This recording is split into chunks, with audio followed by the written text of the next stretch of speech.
بسم اللہ الرحمن الرحیم۔ بسم اللہ الرحمن الرحیم، الحمد للہ وکفا وسلام علی عبادہ الذین اصطفیٰ، اما بعد۔ عزیز طلبہ، فقی قواعد کے دروس کا ہمارا یہ سلسلہ جاری ہے اور آج ان دروس کی نشست نمبر 82 ہے۔ آج کی اس نشست کے اندر ہم قاعدہ نمبر 93 پڑھیں گے۔ قاعدہ نمبر 93 ایک اہم قاعدہ ہے جس کے الفاظ آپ کے سامنے ہیں کہ جنایت العجماء جبار، جانوروں کا نقصان ہدر ہے، قابل مواخذہ نہیں ہے، لغو ہے۔ یہ تو اس کا قاعدے کا مختصر سا ترجمہ ہے۔ الفاظ کی وضاحت پہلے ہم دیکھ لیتے ہیں۔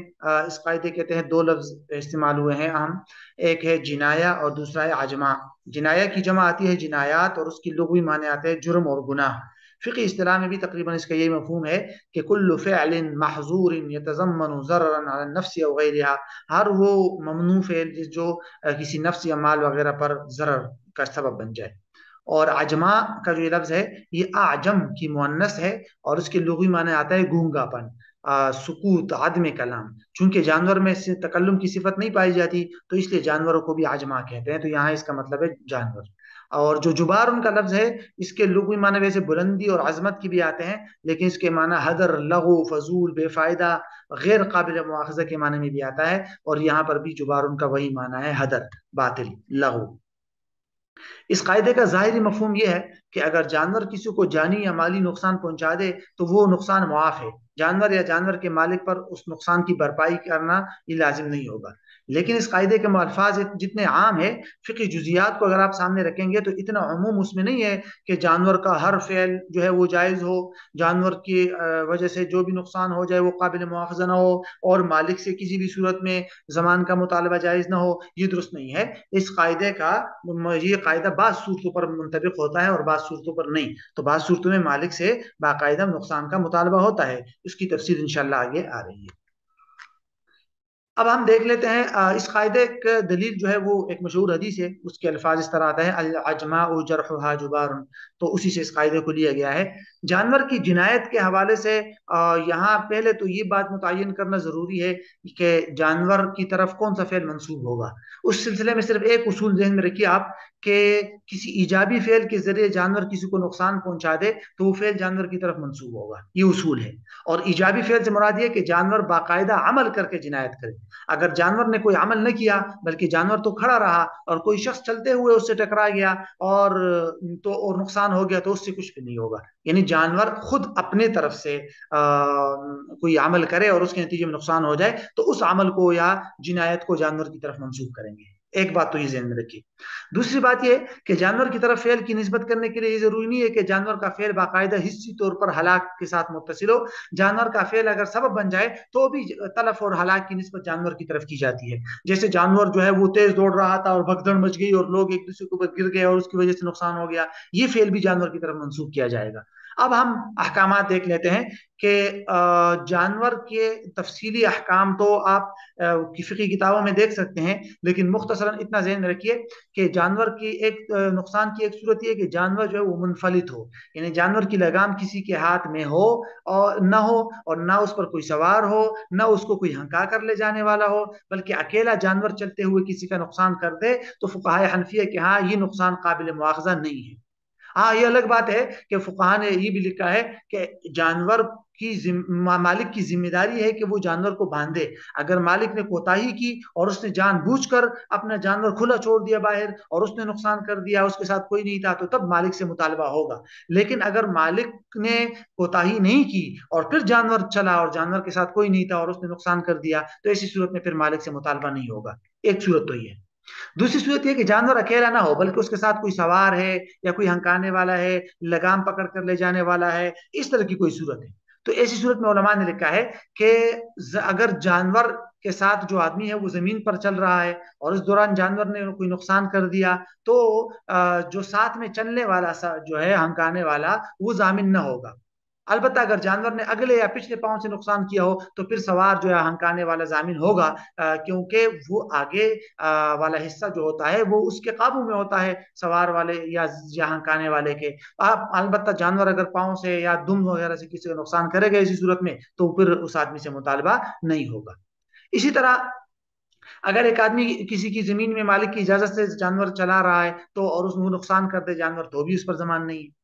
اسی طرح تیسری صورت یہ کہ اگر جانور کسی اور کی زمین میں مالک کی اجازت کے بغیر چل رہا ہے تو پھر ہر صورت میں مالک سے نقصان کا مطالبہ کیا جائے گا، ساتھ میں اگر کوئی ہے انہیں جانور چلانے والا۔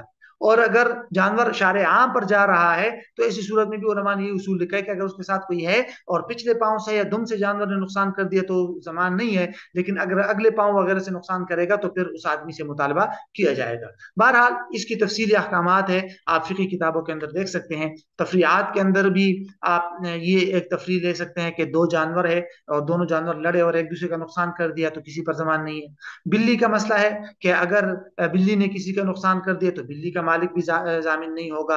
اور اسی طرح ایکسیڈنٹ کا مسئلہ ہے، ایکسیڈنٹ میں چونکہ ڈرائیور پر ضمان اور دیت وغیرہ آئے گی یا نہیں، اس سلسلے میں علماء نے بے احتیاطی کا ضابطہ رکھا ہے کہ اگر گاڑی کا ڈرائیور جو ہے وہ ٹریفک کے مروجہ قوانین کی پوری پابندی اور طے شدہ رفتار کے ساتھ اپنی ہی سمت پر گاڑی چلا رہا ہے، انہیں قانون کی خلاف ورزی نہیں کر رہا، اور کوئی اچانک کوئی شخص سامنے آیا اور ڈرائیور کے لیے روکنا ناممکن تھا، اور تو ایسی صورتحال میں اور ڈرائیور نے بریک بھی لگائی پھر بھی نہیں بچ پایا تو یہ جو حادثہ ہے ایسی صورت میں ڈرائیور پر دیت بھی واجب نہیں ہے، کیونکہ یہ اتفاقی موت ہے، قتل خطا نہیں ہے۔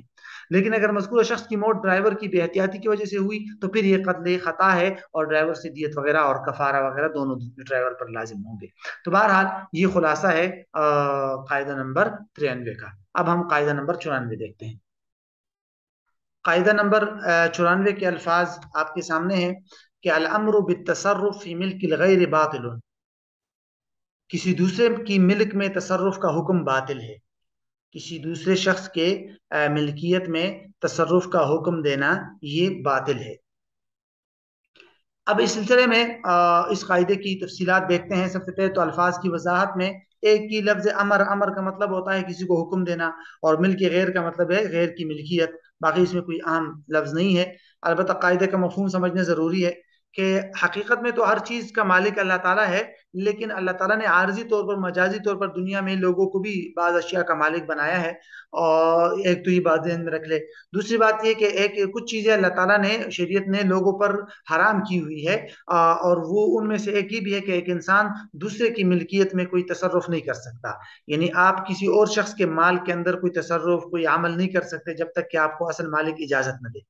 اور تیسری اور آخری بات یہ ہے کہ جس طرح خود آپ کے لیے کسی دوسرے کی ملکیت میں کام کرنا اس کی مالک کی اجازت کے بغیر جائز نہیں ہے، تو آپ کسی کو حکم بھی نہیں دے سکتے کہ بھائی جاؤ اور فلاں شخص کے کام میں فلاں شخص کے مال میں یہ تصرف کر دو۔ مثلا جس طرح میرے لیے یہ جائز نہیں ہے کہ میں فلاں جو زید ہے اس کے قبضے میں جو مال ہے جاؤں اور اس کے اندر کوئی تصرف وغیرہ کروں مالک کی اجازت کے بغیر، اسی طرح میرے لیے یہ بھی جائز نہیں ہے کہ میں آپ کو حکم کروں کہ آپ جائے اور زید کے مال میں یہ تصرف کرے، اس کی فلاں چیز لے لے، استعمال کرے، اس طرح کرے، تو یہ بھی جائز نہیں ہے۔ کیونکہ اسی طرح کے قاعدہ ہم نے پہلے بھی پڑھا تھا، اگر آپ کی ذہن میں ہو کہ ما حرم فعلہ حرم طلبہ، جس چیز کا کرنا حرام ہو اس کا کسی اور سے ڈیمانڈ کرنا اور مطالبہ کرنا بھی حرام ہے اور ناجائز ہے۔ اس قاعدے پر عمل کرنے کے لیے کچھ فقہاء نے کچھ شرائط لگائی ہے کہ ایک شرط تو یہ لکھی ہے کہ جس شخص کو تصرف کا حکم دیا گیا ہے وہ جو ہے وہ عاقل اور بالغ ہو۔ اگر مجنون ہے یا بچہ ہے اور اس کو آپ نے حکم کر دیا، اس نے کام کر دیا، تو ایسی صورت میں حکم دینے والے پر ضمان آئے گا کیونکہ وہ تو سامنے ناسمجھ ہے۔ اسی طرح حکم دینے والا مجبر اور اکراہ یا زبردستی کرنے والا نہ ہو۔ اگر وہ اکراہ اور زبردستی کرنے والا ہے تو اس کی تفصیل ہم قاعدہ نمبر 88 میں پڑھ چکے ہیں، بعض صورتوں میں پھر زبردستی کرنے والا ضامن ہوتا ہے۔ تیسری شرط یہ ہے کہ مامور کے گمان اور خیال میں عامر کا حکم درست نہ ہو۔ مثلا اگر آپ کسی کو کہتے ہیں کہ یہ میرا گھر ہے، ثبوت بھی آپ نے فراہم کر دیا اور کہا کہ بھئی یہ گھر گرا دو، اب سامنے والا تو یہ سمجھے گا کہ یہ آپ کا حکم ہے، جائز ہے یہ حکم پہ عمل کرنا کیونکہ آپ کا گھر ہے، اس نے گرا دیا، بعد میں پتہ چلا کسی اور کا گھر ہے، تو آپ ضامن ہوں گے، وہ آدمی ضامن نہیں ہوگا کیونکہ اس کو تو دھوکہ دیا گیا ہے ایک قسم کا۔ تو اس لیے بہرحال یہ تفصیلات ہے۔ اور تفریحات کے اندر یہ تین تفریحات ذہن میں رکھ لے۔ ایک تو وراثت کا مسئلہ ہے کہ اگر ایک شخص نے اپنی زندگی میں اپنا مال کسی کو دے کر یوں کہہ دیا کہ میرے مرنے کے بعد یہ سارا مال فلاں شخص کو دے دینا، اس آدمی نے مال لیا اور مالک کے مر جانے کے بعد وہ مال زید کو دے دیا، حالانکہ زید مرحوم شخص کا وارث نہیں ہے، تو اس صورت میں چونکہ مال دینے والے نے مرحوم کے ورثاء کا مال زید کو دیا ہے، اس لیے وہ اس مال کا ضامن ہوگا۔ اگرچہ مالک نے اس کو حکم دیا تھا لیکن مالک کے مرنے کے بعد تو اس کا حکم نہیں چلتا، مالک کے مرنے کے بعد تو اب اس کے ورثاء کا حکم چلے گا۔ اسی طرح مال دریا میں پھینکنے کا حکم ہے. ایک شخص نے دوسرے کو کہا یہ میرا مال ہے، میرا مال نہیں کہا، ویسے کہہ دیا یہ مال دریا میں پھینک دو، اگر تو اس نے پھینک دیا سامنے والے نے، پھر کسی اور کا مال تھا تو پھر بھی وہ آدمی ضامن ہوگا جس نے پھینکا ہے، کیونکہ یہ حکم ہی غلط تھا. اسی طرح قرض کا مسئلہ ہے کہ جب کوئی شخص دوسرے کو قرض دے دے تو مقروض اس مال کا مالک ہو جاتا ہے. جب تک قرض خواہ اپنے قرض پر قبضہ نہیں کرے گا اس وقت تک کی مقروض کی ملکیت ہے. لہٰذا اگر قرض خواہ نے قبضے سے پہلے مقروض سے کہا کہ میرا قرض سمندر میں پھینک دو، اور قرض خواہ نے ابھی تک قبضہ نہیں کیا اس پر، مقروض نے پھینک دیا، تو مقروض ضامن ہوگا. وجہ ظاہر ہے کہ بھئی آپ اپنے مالک کو، آپ اس کام کے اندر، اس قرض کی رقم کے اندر آپ ہی مالک ہے، لہٰذا آپ ہی کا تصرف اس پہ چلے گا، عامر کا حکم یہاں معتبر نہیں ہے. بہرحال یہ قاعدہ نمبر 94 کی کچھ ضروری تفصیلات تھی جو آپ کے سامنے آ گئی.